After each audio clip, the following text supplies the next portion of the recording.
আসসালামু আলাইকুম।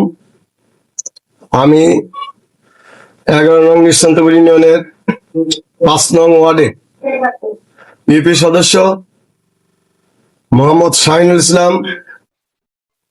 দীর্ঘ 24 বছর হলো আমি নিঃসন্তপুর ইউনিয়নের সাধারণ মানুষের দোয়ায় এবং আশীর্বাদে প্রত্যেকের সহযোগিতার কারণে আমি বিগত 2002 সাল হতে বর্তমান পর্যন্ত এই নিঃসন্তপুর ইউনিয়ন পরিষদের সদস্যর কার্যক্রম চালিয়ে আসিতেছি।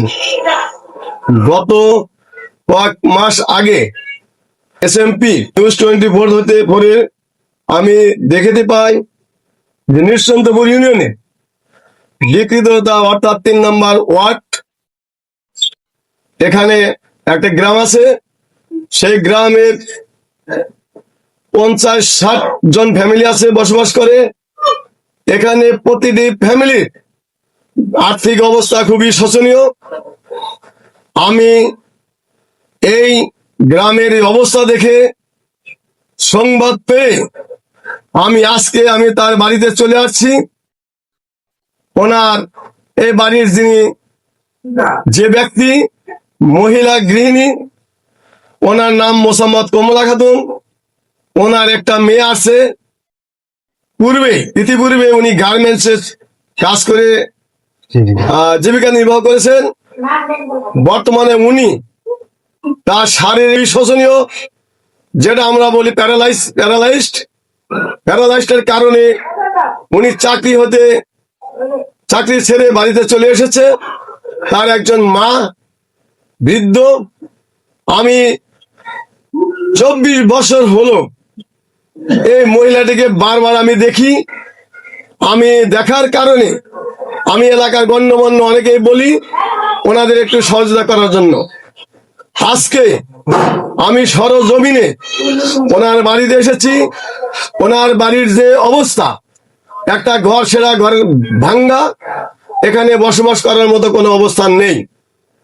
আমি আমাদের ঊর্ধ্বতন নেতৃবৃন্দু, কর্মকর্তা বিন্দু, MP মহোদয়, মন্ত্রী মহোদয়, প্রধানমন্ত্রী তারেক রহমান মহোদয়কে আমি অনুরোধ করে দিচ্ছি, আপনাদের মাধ্যমে বা বিভিন্ন প্রতিষ্ঠান আছে বাংলাদেশে, আপনারা যদি এই দুঃখী মানুষের দিকে একটু তাকিয়ে ওনাকে একটু সহযোগিতা করতে পারেন, তাহলে আমার মনে হয় ওনার জীবন বা ওনার চলার মতো একটা অবস্থান সৃষ্টি হবে। আমি সাধারণ একজন ইউপি সদস্য, আমার তেমন বলার বা করার কিছু নেই। আমি আপনাদের প্রত্যেকে অনুরোধ করব, আপনারা আমাদের এই বিকৃততা গ্রামের এই 50-60টি ফ্যামিলির দিকে আপনারা প্রত্যেকে এটা তাকান, আপনারা প্রত্যেকে একটু সহযোগিতা করবেন, এই আশা আমি আপনাদের কাছে রাখি। আমার সাধ্য অনুপাতে যতটুকু আমার করণীয় ছিল, আমি সেই করণীয় হিসাবে আমি কিছু নগদ অর্থ এখানে আমি এই গরিব মানুষ বা দুঃখী মানুষের হাতে পৌঁছে দিয়েছি আজকে। তা আমার প্রত্যেকের কাছে সবিনয় অনুরোধ, এই গরিব মানুষগুলোর দিকে একটু তাকাইলে আর আপনারা প্রত্যেকে দোয়া করবেন। এরপরে যেন আমি আমার ইউনিয়ন পরিষদের পক্ষ থেকে ইউনিয়ন পরিষদের সদস্য হিসাবে আমি ওনাদের পাশে দাঁড়াতে পারি, এবং পরবর্তীতে কোনো কিছু আমাদের পরিষদে আসলে ওনাদের জন্য আমরা সহযোগিতা করতে পারি।